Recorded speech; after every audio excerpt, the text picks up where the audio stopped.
بسم اللہ الرحمن الرحیم۔ مضمون نویسی عنوان 2022 کے سیلاب کی تباہ کاریاں یا 2022 کے سیلاب کی وجوہات، نقصانات اور اسباب۔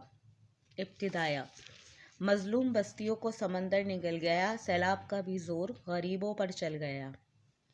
قدرت کی کاریگری دیکھیے کہ اس کائنات کی تخلیق میں 4 عناصر یعنی ہوا، پانی، آگ اور مٹی بہت اہم ہیں، اور یہی چاروں عناصر تباہی کا بھی باعث بنتے ہیں، جس کی موجودہ مثال پاکستان میں آنے والا 2022 کا سیلاب ہے، جس نے ہر طرف تباہی اور بربادی کی تاریخ رقم کی ہے۔ ٹوٹ کر بکھرے ہوئے گھر نہیں دیکھے جاتے، میری آنکھوں سے یہ منظر نہیں دیکھے جاتے۔ یہ سیلاب پاکستان کی تاریخ کا سب سے بڑا اور بدترین سیلاب ہے۔ سیلابی ریلوں سے آبادیاں ملیہ میٹ ہو گئیں، ہزاروں روحیں اپنے وجود کو چھوڑ گئیں، مال مویشی بہہ گئے، تباہ شدہ فصلوں پر کھڑے کاشتکار اپنی بے بسی پر ماتم کر رہے ہیں۔ ڈوبنے والے تو ڈوب گئے، بچنے والوں کو اپنی بقا کی فکر ہے۔ نہ سر پر چھت ہے اور نہ رہنے کو زمین، مرنے والوں کو دفنانے کے لیے خشک زمین میسر نہیں۔ جو مر گئے ہیں انہیں بھی کہیں پناہ نہیں، جو بچ گئے ہیں انہیں زندگی کی چاہ نہیں۔ اس تباہ کن سیلاب کی وجوہات۔ یہ سیلاب مون سون کی زیادہ اور موسلا دھار بارشوں کی وجہ سے آیا، جس کا ذمہ دار حکومت کلائمیٹ چینج یعنی موسمیاتی تبدیلیوں کو ٹھہرا رہی ہے۔ پاکستان پچھلے 20 سالوں سے ان پہلے 10 ممالک کی فہرست میں آتا ہے جو موسمیاتی تبدیلیوں کی وجہ سے خطرناک حد تک متاثر ہو رہے ہیں۔ ہماری زمین کا درجہ حرارت پچھلے چند سالوں میں تیزی سے بڑھ گیا ہے، جس کی وجہ یہ ہے کہ ہم لوگ ہوا میں زہریلی گیسز کا اخراج کرتے ہیں اور ہر سیکنڈ میں ہزاروں درخت کاٹ دیتے ہیں۔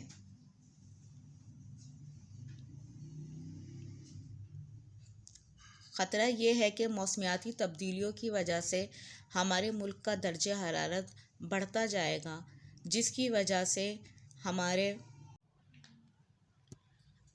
ملک کے گلیشیئر، جن کی تعداد ایک اندازے کے مطابق 7,000 سے زائد ہے، تیزی سے پگھلنا شروع ہو جائیں گے، اور یہ موسمیاتی تبدیلیاں ہمارے بارشوں کے سسٹم پر بھی اثر انداز ہو رہی ہیں، جس کی وجہ سے اب یہاں تیز بارشیں ہوں گی اور گرمیوں کے موسم میں شدید گرمی۔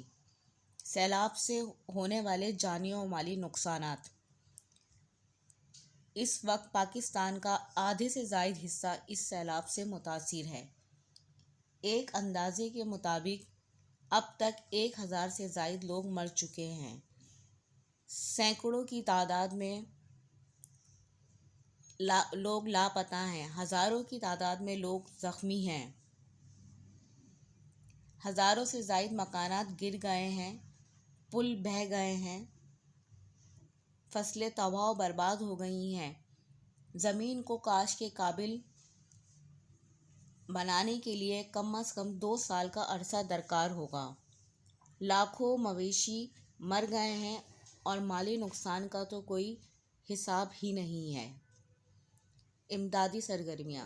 اس موقع پر بے شمار مسائل اٹھ کھڑے ہوئے ہیں جن کا ہم تصور بھی نہیں کر سکتے۔ متاثرین کی تعداد لاکھوں میں ہے، ان کے گھر بار تباہ اور برباد ہو گئے ہیں، گیس، بجلی، پانی اور ٹیلی فون کا نظام درہم برہم ہو گیا ہے، خوراک و غذا اور ادویات میسر نہیں، جبکہ جگہ جگہ راستے بند پڑے ہیں۔ سب سے اہم مسئلہ زندہ بچ جانے والے ہزاروں لوگوں کو نکالنا اور زخمیوں کو امداد پہنچانا ہوتا ہے، اور مرنے والوں کو تلاش کر کے جلد از جلد کفن دفن کرنا بھی انتہائی ضروری ہے۔ اس مصیبت کی گھڑی میں افواج پاکستان، حکومت پاکستان، عوام اور پاکستان کی فلاحی تنظیموں نے اپنے فرائض کو پہچانا اور یہ سب دن رات سیلاب زدگان کی مدد میں مصروف ہیں۔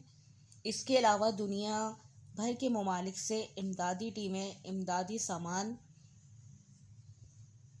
ادویات، خیمے، کمبل اور دیگر ضروری اشیاء متاثرہ علاقوں میں پہنچا رہی ہیں۔ سدباب یا سیلاب سے بچاؤ کے طریقے۔ پاکستان میں اس وقت 10 ڈیم موجود ہیں، جن میں سے کچھ ابھی 2025 اور سن 2028 تک مکمل ہوں گے۔ ضرورت اس امر کی ہے کہ فوری طور پر ڈیم بنائے جائیں تاکہ اگر ضرورت سے زیادہ بارشیں ہو جائیں تو پانی ذخیرہ کر لیا جائے، جس کی وجہ سے دریاؤں میں طغیانی نہیں آئے گی اور نہ ہی سیلاب آئے گا۔ پانی کی گزرگاہوں کے ساتھ ساتھ حفاظتی بیریئر بنائے جائیں تاکہ پانی اگر دریاؤں میں زیادہ آ جائے تو وہ کناروں سے نکل کر آبادی میں داخل نہ ہو۔ موسمیاتی تبدیلیوں سے بچاؤ کے لیے حفاظتی تدابیر جیسے ری سائیکلنگ، پیٹرول اور ڈیزل کا کم استعمال کریں اور زیادہ سے زیادہ درخت لگائیں۔ اختتامیہ: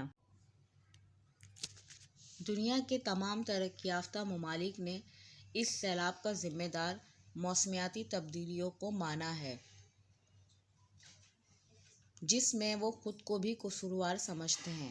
اسی لیے ان ممالک نے سیلاب زدگان کی فلاح و بہبود کے لیے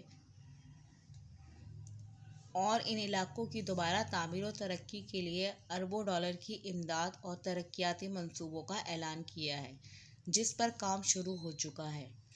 اب یہ ہماری حکومت کی ذمہ داری ہے کہ وہ نیک نیتی اور ایمانداری سے اس پیسے کو استعمال کرے اور جس مقصد کے لیے یہ بھیجے جا رہے ہیں اسی کام کے لیے استعمال کریں۔